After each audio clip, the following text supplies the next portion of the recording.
Bonjour, chers amateurs de l'astrologie, les clients, les amis. Je suis très heureuse de vous revoir. Ceux qui me suivent régulièrement mes prévisions astrologiques hebdomadaires. Je salue aussi ceux qui me regardent peut-être pour la première fois. Ceci n'est pas exclu non plus et même bienvenue. C'est souhaitable d'avoir les nouveaux inscrits à ma chaîne. J'analyse dans mes prévisions les transits planétaires, n'est-ce pas? Il ne s'agit pas des horoscopes pour les signes astrologiques, mais d'analyse des aspects des transits planétaires. Je vais parler aujourd'hui de la première semaine du mois d'août, qui serait en fait la deuxième semaine du mois lunaire. Nous sommes au deuxième quart du mois lunaire, parce que dans une semaine, le 7 août, lundi, nous vivons la pleine lune et l'éclipse lunaire. Et en fait, c'est une des raisons pourquoi les prévisions d'aujourd'hui seront assez courtes, parce que je vais consacrer une vidéo à part dans laquelle je vais parler des deux éclipses lunaire le 7 août et le 21 l'éclipse solaire. C'est pour cette raison que dans la vidéo actuelle, vous allez entendre parler juste des deux. Il y a trois événements majeurs astrologiques et le reste, il s'agit des transits de la Lune, des aspects de la Lune. Parce que je ne veux pas toucher à l'éclipse aujourd'hui, je vais en parler dans la vidéo séparée. Donc c'est pour cette raison que la vidéo peut-être sera relativement courte. Quoique c'est ce que je me dis chaque fois et puis je ne parviens jamais à faire vite. Bon, on va essayer. Je vais aussi faire les vidéos dans lesquelles je vais parler de l'influence des deux éclipses d'août sur chaque signe zodiaque. L'influence pour chaque signe. Qu'est-ce qui se passe la semaine du 31 juillet jusqu'au 6 août? Lundi, le 30, je viens de dire, nous avons commencé le deuxième quart du mois lunaire, la deuxième semaine du mois lunaire qui nous mène vers la pleine lune du lundi, le 7 août. Et c'est samedi le 30 juillet. Lundi, le 31 juillet, nous vivons l'ingression, le passage de Vénus dans le signe de Cancer, où il va rester jusqu'à 26 août. Qu'est-ce qui se passe durant le transit de Vénus, de la planète de l'amour et de l'argent, par le signe d'eau, signe de Cancer? Quand la planète de l'amour passe par le signe de Cancer, nos relations amoureuses deviennent beaucoup plus intimes, car nous avons envie de rester à la maison, par exemple, de parler de nos sentiments et de nos expériences, de ce que nous ressentons vraiment en profondeur à notre partenaire. Nous avons envie de vivre les moments d'intimité émotionnelle profonde avec le partenaire. Et ceci s'applique pas seulement aux femmes, mais aussi aux hommes. Si vous vivez par exemple une situation dans laquelle, par exemple, vous avez commencé à peine une nouvelle histoire d'amour, une nouvelle relation, ce transit est très favorable pour pouvoir renforcer cette relation qui vient de commencer. Parce que tout pourrait tourner vers le mieux, car le signe de Cancer est très sensuel, et très sensible et très attachant. L'inconvénient de la position de Vénus en Cancer dans votre thème astral et aussi dans le cas de transit, c'est que le signe de Cancer... c'est qu'il est facile de blesser les sentiments de l'autre, d'offenser l'être cher. Car le Cancer, c'est un signe très sensible et c'est dans sa nature de dissimuler, cacher les émotions, les sentiments et s'offenser, montrer son côté vulnérable lorsqu'il est blessé par l'autre, d'accord? Donc, si vous rencontrez un tel comportement dans le comportement de votre partenaire, il faudrait traiter ça avec la compréhension, se montrer compréhensif et tolérant, parce que nous-mêmes, nous risquons d'être aussi sensibles, hypersensibles et vulnérables à l'égard de nos partenaires et les autres qui nous entourent. Mais malgré cette petite nuance un petit peu négative, car chaque position de la planète, chaque transit de la planète par tel ou tel signe a ses côtés positifs et négatifs. Il n'y a pas de position parfaite. Malgré cette petite touche négative, on va dire comme ça, c'est un transit, c'est le transit qui détermine le moment excellent, période excellente pour les amants, quand l'amour n'a pas besoin des mots pour être exprimé. Lorsqu'il suffit juste un regard ou le toucher pour comprendre, croire et être convaincu des sentiments du partenaire. Lorsque Vénus est en Gémeaux, par exemple, on parle beaucoup, même par exemple, on parle de nos sentiments et ça reste toujours superficiel, par exemple. Lorsque Vénus est en Cancer, on n'a pas besoin de parler. Tout est clair lorsqu'on regarde le partenaire, comment il nous regarde, comment il nous touche. Nous sommes tout de suite convaincus qu'il tient à nous. Voilà, ça c'est lundi. Qu'est-ce qui fait notre lune? La lune lundi va être en Scorpion, elle est croissante, donc elle passe au deuxième quart du mois lunaire. Elle sera dans le signe d'eau Scorpion, en sextile avec Pluton, un aspect harmonieux bien sûr. Et ça sera une journée, très bonne journée pour établir les relations avec les femmes partenaires, les femmes collègues, pour demander de l'aide des femmes influentes aussi. Au niveau de la santé, je dirais qu'il faudrait penser un petit peu au degré de la rationalité de notre alimentation, car durant cet aspect, on pourrait facilement, par exemple, abandonner les mauvaises habitudes, d'accord? Donc lundi, magnifique, profitez de la journée lorsque Vénus rentre en Cancer et la Lune crée un aspect harmonieux, parce qu'après ça va se gâter un petit peu, et plus on va s'approcher à la pleine Lune, plus la tension va être augmentée dans l'air, d'accord, tension émotionnelle. Mardi, le 1er août, il n'y a pas d'aspect majeur des planètes lentes. Nous avons que les aspects actuels de la Lune et nous avons deux blocs des aspects contradictoires. D'un côté, la Lune crée deux carrés, la Lune en Sagittaire, déjà dans le signe de feu, carré avec Mars et carré avec Neptune. Ça veut dire que la Lune va être à la tête du carré en T. La bonne nouvelle, c'est que ça passe vite parce que la Lune avance assez rapidement. Donc, la tension extrême est promise ce jour-là. Donc, on pourrait décrire notre état émotionnel par l'état suivant. Instabilité et impulsivité émotionnelle, irritabilité, colère, explosion émotionnelle. C'est pour cette raison, c'est mieux de rester un petit peu seul. Je ne veux pas dire qu'il faut s'isoler et ne pas voir du monde à l'extérieur, mais si nous pouvons éviter des réunions importantes où il faut prendre des décisions importantes, d'accord, ça ne sera pas facile de trouver l'entente, parce que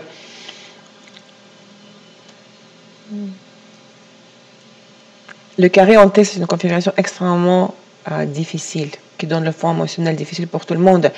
C'est un jour défavorable pour le contact avec le public, la participation à la vie sociale, par exemple, lorsqu'il s'agit des groupes, d'accord, des activités de groupe.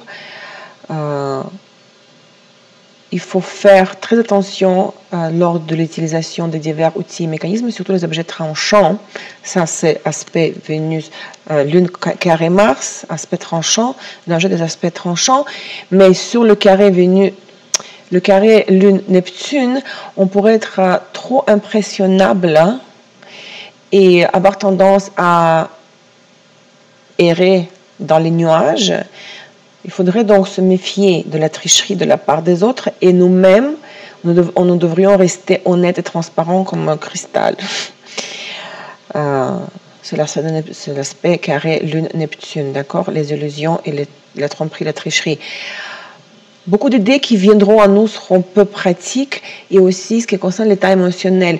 C'est le moment où on peut voir les névroses s'activer, surtout chez ceux qui ont tendance à avoir les problèmes émotionnels, vous savez, tendance en névrose ou même pire que ça.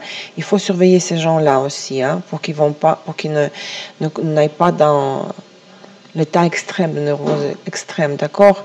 Les problèmes de digestion aussi, surtout liés à la qualité d'eau et des boissons. Il faut vérifier la pureté d'eau et des boissons durant le carré Lune-Neptune. En même temps, ce n'est pas aussi dramatique que ça, parce que la Lune, pendant qu'elle forme un carré avec Mars, un carré avec Neptune, elle forme d'autres aspects. Elle forme le trine avec le même Mars, quand il avance un petit peu, d'accord, en quelques heures, et le trine avec Soleil. Vous vous rappelez cette conjonction Mars-Soleil qui était exacte jeudi dernier? cette conjonction Soleil-Mars en Lion. Donc, il est en train de se défaire parce que Mars est loin du Soleil et la Lune le rattrape en faisant le trine avec, d'accord? Donc, ces deux aspects harmonieux, trine, Lune, Mars, trine, Lune, Soleil, vont un petit peu aplatir, adoucir la tension du carré en T. Les aspects positifs n'annulent pas les aspects négatifs, mais ils les balancent un petit peu. Donc, tout n'est pas aussi dramatique qu'on pourrait le croire du premier regard. Donc, ces deux trines entre la Lune et Mars et le Soleil nous aideront à trouver au moins partiellement l'état d'équilibre et de stabilité psychique, de se réjouir des choses positives de la vie quotidienne. Aussi, l'aspect trine-Mars, Lune-Mars, pourrait activer une forte attraction sexuelle pour le partenaire. Il sera facile pour nous de montrer notre initiative. D'accord? Donc, vous voyez comme c'est intéressant. De nouveau, le mélange des aspects est difficile et harmonieux le même jour, carrément au même moment. Donc, il faut gérer les deux. Ensuite, mercredi le 2 août.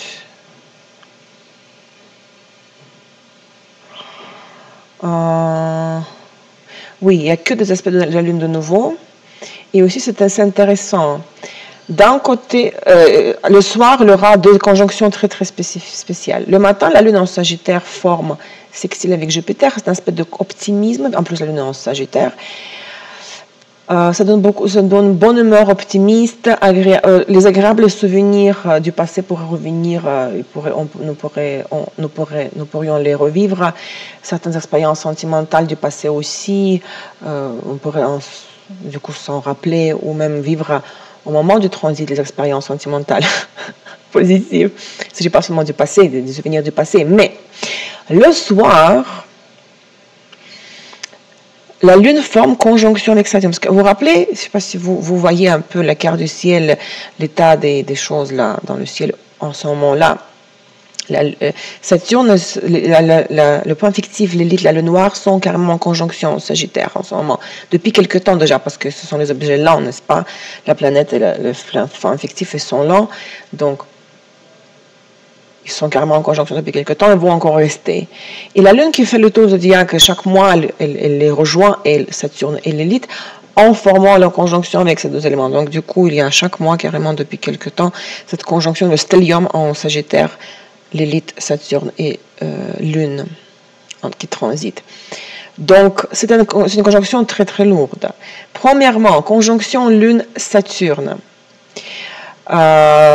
Si quelqu'un a cette conjonction dans le thème astral, cela donne à la personne cette incapacité de se sentir heureuse, peu importe les circonstances, même si les événements positifs, constructifs, joyeux lui arrivent dans la vie. C'est l'aspect de dépression, vous savez. La personne a du mal vraiment à se sentir contente. Vous savez, comme il y a des gens qui sont contents pour peu importe les circonstances. Ici, c'est le contraire. Donc, lorsque la Lune transite, forme conjonction avec Saturne, cela forme l'ambiance suivante. D'un côté, nous serons capables de travailler mieux seuls, en isolement, à la maison, car nous serons en mesure de prendre conscience de nos erreurs, par exemple. Donc, ce travail va être constructif. D'accord? Mais à la base, c'est un aspect de transit qui est difficile parce que il peut devenir un moment critique, les difficultés dans les contacts, le pessimisme et la raideur, lorsque les tristes souvenirs pourraient nous envahir, contrairement au sextile avec Jupiter du matin. Aussi, on pourrait perdre l'appétit. Alors, imaginons dans ce contexte-là, la Lune forme en même temps la conjonction avec l'élite. Et cet aspect avec la conjonction de la Lune avec le point fictif, la Lune noire,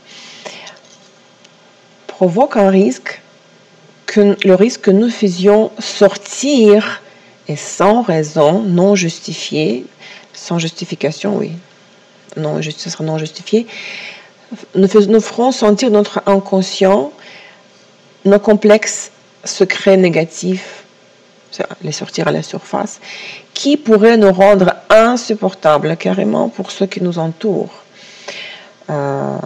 C'est comme le transit libère les côtés sombres de notre âme, de notre nature, de notre subconscient. Il y a un côté un petit peu notion d'être un peu incohérent, pas trop adéquat. Surtout ceux qui sont, si vous connaissez ceux qui sont à la base pas trop cohérents, vous savez, dans leurs propos, dans leur comportement. L'obscurité de l'âme,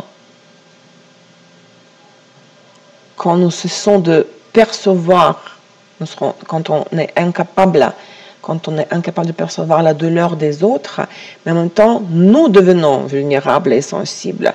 Nous voyons tout en noir. Cet aspect pourrait pousser certains de nous vers les actions dépourvues de sens. Mais de nouveau, je ne suis pas en train de dire que nous tous nous allons nous comporter d'une manière incohérente et inadéquate. Virez fou.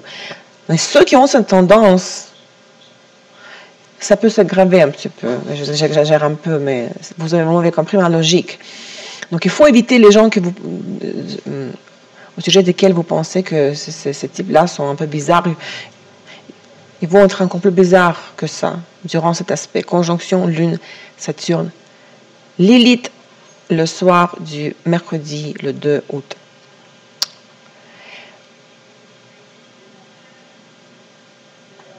Mercredi. Tuesday, mercredi le 2 août. Oui. Qu'est-ce qui se passe ensuite? Donc ça, c'était la Lune, je l'ai dit.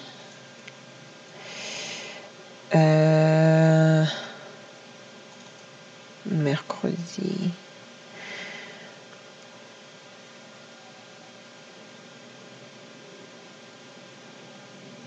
Ah oui, le même jour. Oui, le même jour. Nous avons deux aspects majeurs, deux phénomènes majeurs. Le début de la phase rétrograde de Uranus en Bélier, qui va durer jusqu'au 2 janvier 2018.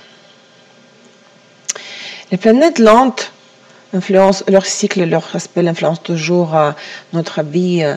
Vous savez, à l'échelle de structure économique, société, groupe social, pays, le monde, d'accord? Et bien sûr, Uranus influence les processus au niveau mondial. Mais moi, je ne m'intéresse pas et je ne m'occupe pas de l'astrologie mondaine. Je ne parle pas de ce phénomène-là. Donc, je vais commenter qu'est-ce que ce transit, de quelle façon ce transit pourrait influencer, quel impact ce transit pourrait avoir sur notre vie, à nous tous au quotidien. D'accord? Alors, je dirais la chose suivante, c'est que les périodes rétrogrades de Uranus en Bélier, c'est un bon moment pour la réévaluation des idées, des projets sur lesquels nous travaillons déjà.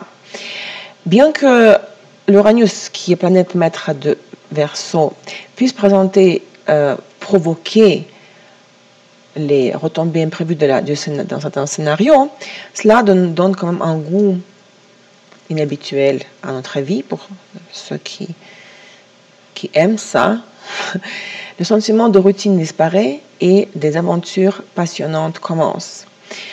Vous verrez ou vous découvrirez comment votre propre personnalité et votre comportement changent dans la même mesure que les autres ne sauront pas à quoi s'attendre de notre part. Donc, c'est un aspect qui apporte les perturbations, changements de scénario imprévisibles.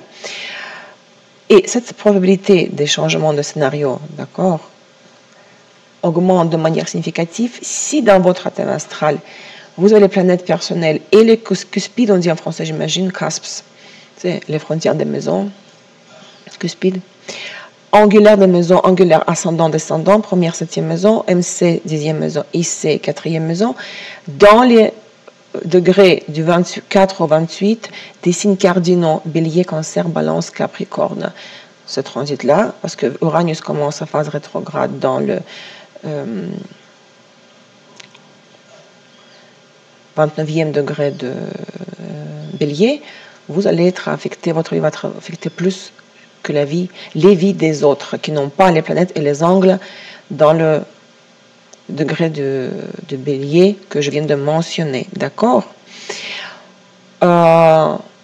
aussi, le même jour, nous avons un autre aspect majeur des planètes vraiment lentes, là, Carré, Jupiter, Pluton.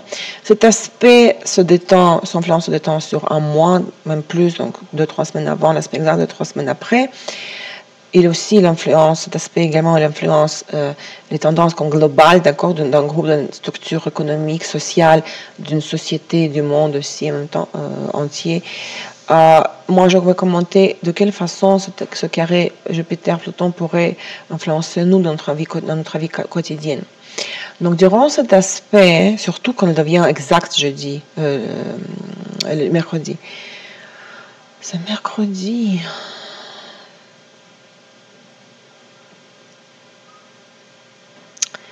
Mercredi ou jeudi, qu'est-ce qui m'arrive, Olga?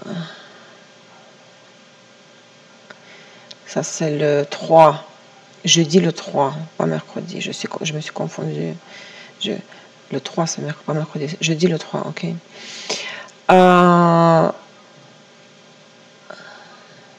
Durant le carré Jupiter-Pluton, nous pourrions nous comporter d'une manière trop originale et excentrique, et une telle humeur changeante chez nous pourrait nous éloigner de nous faire dévier de notre chemin et nous éloigner de nos objectifs, bien sûr. En ce qui concerne les partenariats, l'amour et le mariage, en ce qui concerne les autres, nous aurions la tendance à trop débattre, par exemple, nous disputer, ce qui pourrait apporter les malentendus mutuels, les désaccords spontanés et des séparations inattendues aussi brusques. Dans le contexte des contacts professionnels, d'accord, nous serons déterminés à commencer à entreprendre de nouveaux projets, entreprises trop rapidement. Donc, pendant l'impact de ce transit, nous devons nous méfier des transactions imprudentes, ou autrement dit mal calculées, et rester à l'écart de toutes les entreprises spéculatives.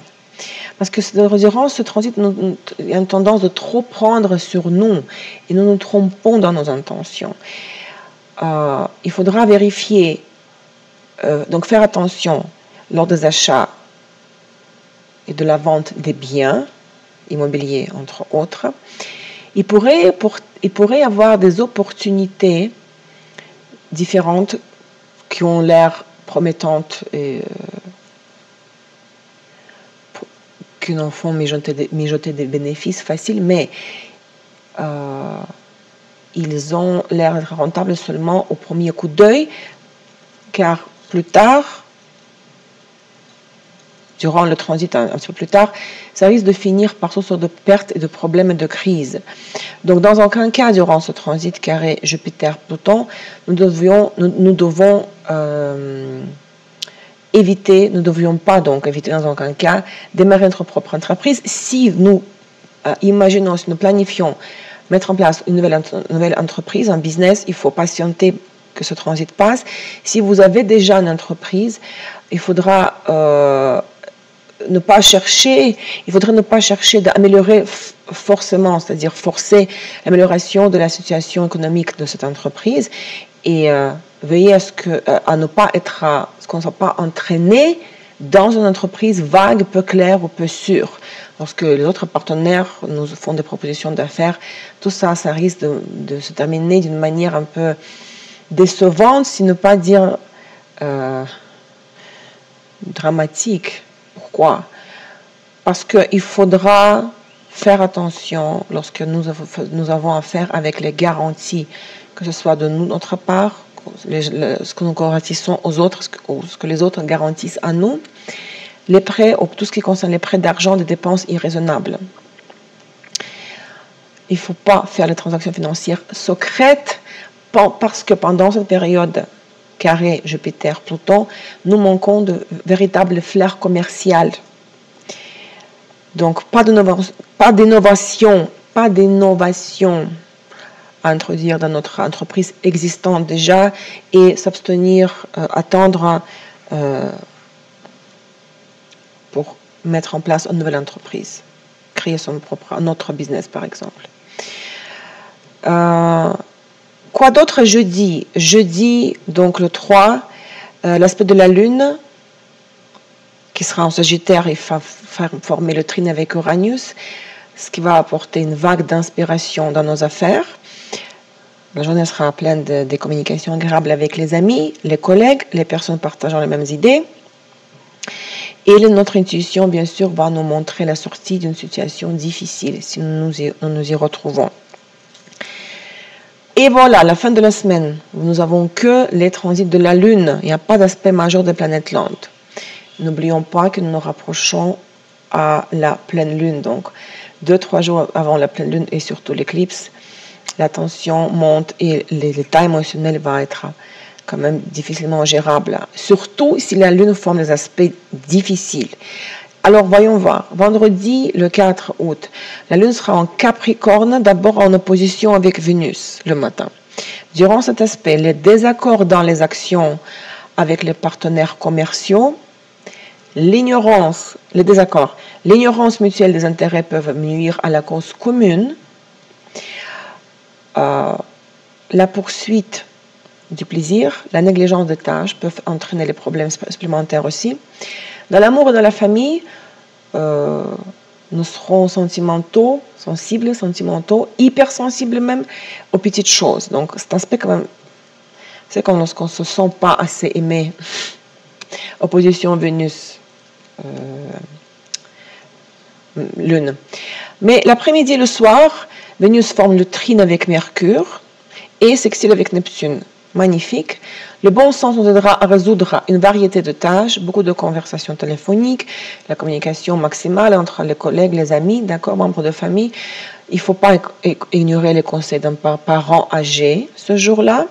Et aussi, donc, autre chose, nous verrons l'augmentation de la susceptibilité aux sentiments et aux intérêts des autres. Donc, notre imagination, notre perspicacité pourrait nous indiquer la meilleure façon de sortir de toute situation difficile. Et cet aspect, surtout, donc le deuxième aspect, sextile Lune, Neptune.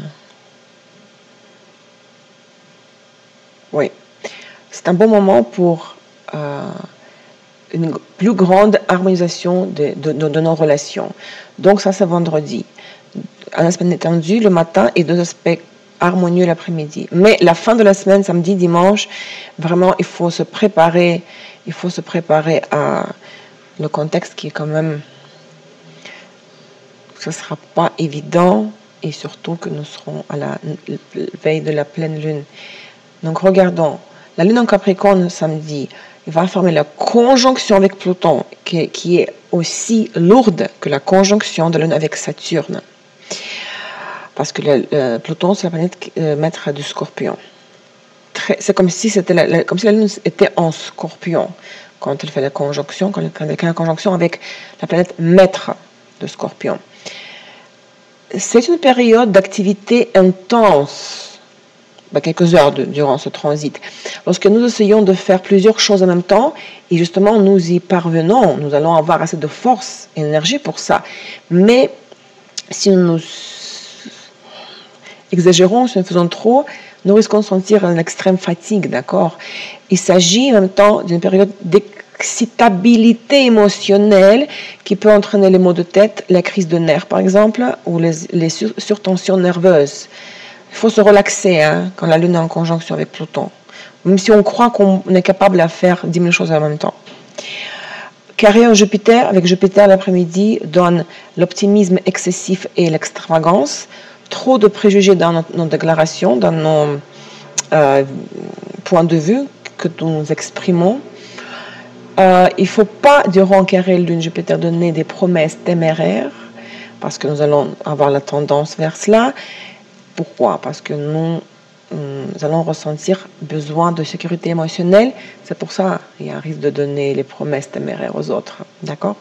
Contrôle de nos émotions. Et le plus difficile, samedi, le 6 juillet. Vraiment, la veille de la pleine lune, la lune en Capricorne, en carré avec Uranus, déséquilibre émotionnel, difficulté dans les relations, en particulier avec les femmes et les amis. Donc, dimanche, la veille de la pleine lune et l'éclipse, il sera nécessaire d'éviter les dépenses impulsives, gérer nos émotions, ne pas provoquer les conflits avec les autres. Et aussi faire attention avec le câblage électrique, le matériel de bureau, car nous risquons d'avoir les problèmes aussi avec tout ce qui touche à l'électricité. D'accord? Donc ça, c'était l'analyse vraiment relativement brève, j'espère, des transits de la Lune surtout, parce qu'il y en avait plus que d'autres aspects. Et restez connectés à mes notifications pour ne pas manquer la vidéo sur les 2 éclipses du mois d'août. Merci de votre attention. Je vous parle très bientôt dans la prochaine vidéo sur les éclipses du mois d'août. Bonne chance à vous. Au revoir.